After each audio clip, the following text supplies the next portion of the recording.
Hi,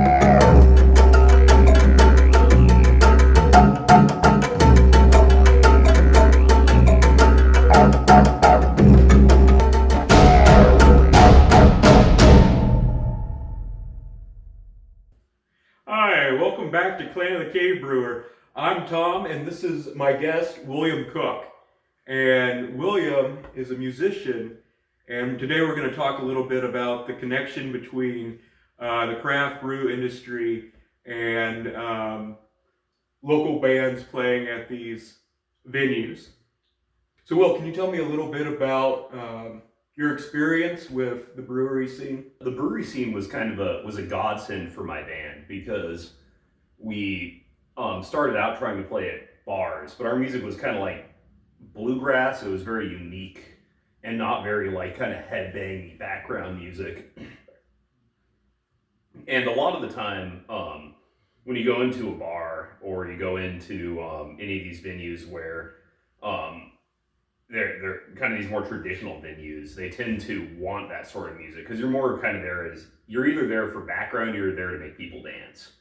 And our music didn't necessarily do that. But the craft brewing scene let us come in and perform kind of our bluegrass style music. And we started to realize that not only did we enjoy playing at these venues because they let us play, but we also enjoyed playing at these venues because like the beer was good and the people are just always fantastic, both the people who run these places and the people who go to them.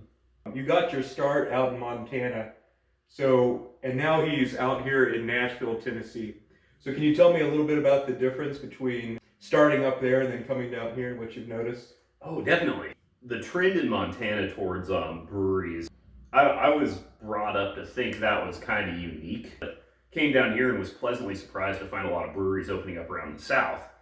And those breweries, just like the breweries up north, were great musically for us because they too allowed us to come in and just like play our unique music for their unique customers and the unique beer. And I don't know, it's pretty cool. Love the breweries down here. There's definitely like a sweeter flavor to the beers in Nashville.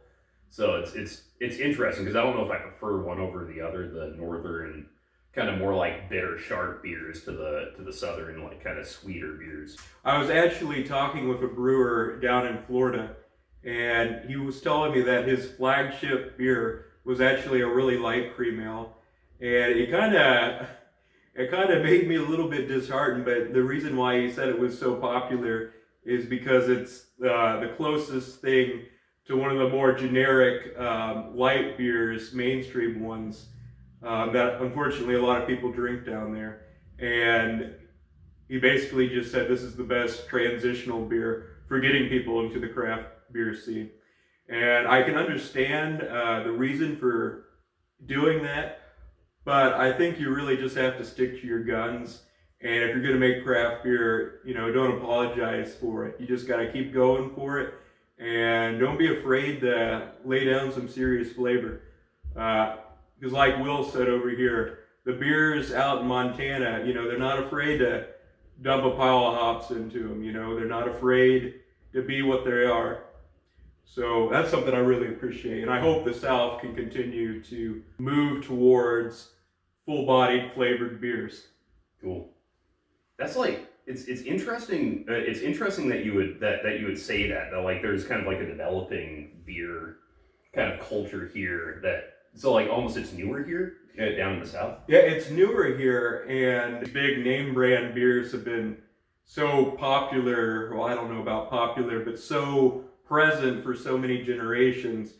It's almost become somewhat of a situation where there's like pride in these brands, and it's just something that's widely drank. And so a lot of people haven't really been exposed to all the potentials of what craft beer can be.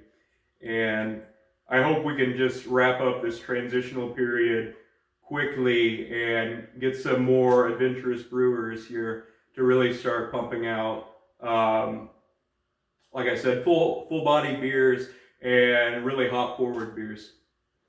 And I'm going to add to that that the more breweries you've got, the more also the more venues you have for these smaller name musicians, where their music doesn't necessarily fit into like a headbanging bar scene, but maybe these are your kind of like Bob Dylan style singer songwriters, or your bluegrass bands, or your folk bands, or something totally out of the blue that we've never heard before. And that breweries are definitely, I can say that breweries definitely have much more, they're much more inviting to those sort of bands than other venues are. I love them for that reason, in addition to how good the beers are. Right. And then, Will, what do you want to see happen here in Nashville in regards to the music scene and the connected beer industry? Cool. Definitely breweries, a lot more breweries, because the ones we played at have all been fantastic. We love Tennessee Brew Works, we love Mayday Brewery, and we're checking out a few of the other breweries as well. But the more the merrier, because we get more beers and also we get more playtime. I guess I would also want to see, kind of like you said, Tom, like it sometimes I do miss those really bitter IPAs, just kind of those punch you in the face. Yeah. Type of beers from Montana. Just like if you're gonna get mauled by what you're drinking. Yeah. So I would say so. Great. And then just tell me a little bit about your band and where people can find you. Oh, okay. We're called TopHouse, and TopHouse is all one word. We've got a YouTube and a Facebook, and I think we have a Twitter. We never use it, but we definitely have a YouTube, Facebook, Instagram. TopHouseTheBand.com connects to all of those things if you want to go to a dedicated website.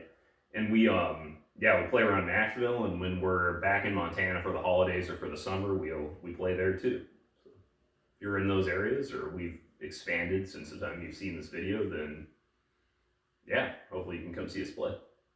Well, all right, guys. Thank you for tuning in today. I hope you were able to see a little bit of the connection between beer and the cultural elements it's breaking into. As always, please like and subscribe if you like this video. Go check out William Cook at TopHouse on YouTube. Thank you so much, and wherever you are in the world, always remember, Sláinte. Sláinte.